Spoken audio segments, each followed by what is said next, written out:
Tehran की सड़कों पर मातम मनाता लाखों लोगों का भारी हुजूम, आंखों में आंसू और जुबां पर सिर्फ एक ही नाम, ईरान के सबसे ताकतवर शख्स अयातुल्ला अली खामेनेई का जनाजा।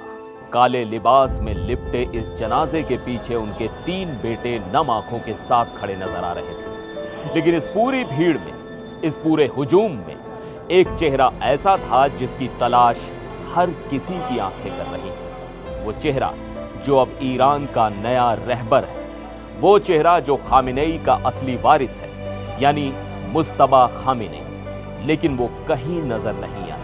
नमस्कार, मैं हूं सिद्धार्थ प्रकाश।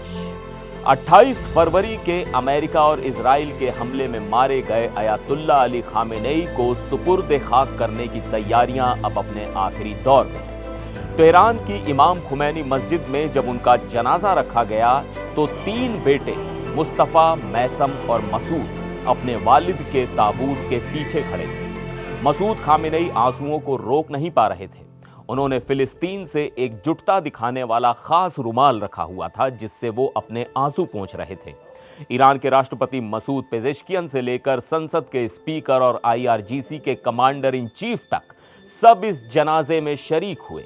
खामेनेई के ताबूत के पास उन 4 रिश्तेदारों के ताबूत भी रखे गए थे जिनकी उस हमले में जान चली गई थी, जिसमें उनकी 14 महीने की पोती भी शामिल थी। इस मातम में करीब 1 करोड़ लोगों के शामिल होने का अनुमान है। सबसे बड़ा सवाल यही है कि मुज्तबा खामेनेई आखिर है कहां?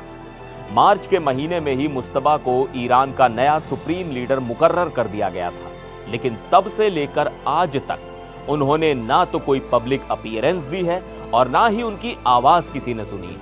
ईरान के बड़े अधिकारी इस सवाल से बच रहे हैं कि मुज्तबा जनाजे में शामिल होंगे या नहीं। प्लानिंग कमेटी ने साफ कह दिया है कि नए सुप्रीम लीडर की जानकारी देना उनके अधिकार क्षेत्र में नहीं है। ये जानकारी सिर्फ उनके दफ्तर से ही मिल सकती है। और हैरानी की बात तो यह है कि पिछले हफ्ते मुज्तबा ने अपनी पत्नी जहरा हदाद आदिल की याद में हुई मजलिस में शिरकत नहीं की। बताते चलें कि जहरा की भी उसी हमले में मौत हुई। दरअसल 28 फरवरी को जब इजराइल और अमेरिका ने खामेनेई परिवार के कंपाउंड पर बमबारी की थी तो मुज्तबा भी उसी कंपाउंड में मौजूद थे। रॉयटर्स की रिपोर्ट के मुताबिक मुज्तबा के करीबी लोगों का कहना है कि उस हमले में मुज्तबा को बेहद गंभीर चोटें आई थीं। उनके पैरों में भारी नुकसान हुआ था और उनका चेहरा भी बुरी तरह से बिगड़ गया था। शायद यही वजह है कि हमले के बाद से उनकी कोई भी तस्वीर सामने नहीं आई है। दूसरी तरफ सुरक्षा भी एक बड़ा मसला है। न्यूयॉर्क टाइम्स के मुताबिक IRGC के अधिकारियों ने बताया है कि मुज्तबा के सिक्योरिटी सलाहकारों ने उन्हें पूरी तरह से छुपे रहने की हिदायत दी है। यहां तक कि उन्हें अपनी आवाज भी रिकॉर्ड करके जारी करने से मना किया गया है। इजराइल लगातार उनकी लोकेशन ट्रैक करने की कोशिश कर रहा है और उनकी जान को अभी भी बड़ा खतरा है। इसलिए उनका पब्लिक सेरेमनी से दूर रहना ही बेहतर समझा जा रहा है ताकि उनकी हिफाजत हो सके। ईरान में खामेनेई के लिए 1 हफ्ते का राजकीय शोक चल रहा है। 9 जुलाई को उनका जनाजा मशहद पहुंचेगा, जो कि खामेनेई का जन्म स्थान है। वहीं इमाम रजा श्राइन में उन्हें सुपुर्दे खाक किया जाएगा।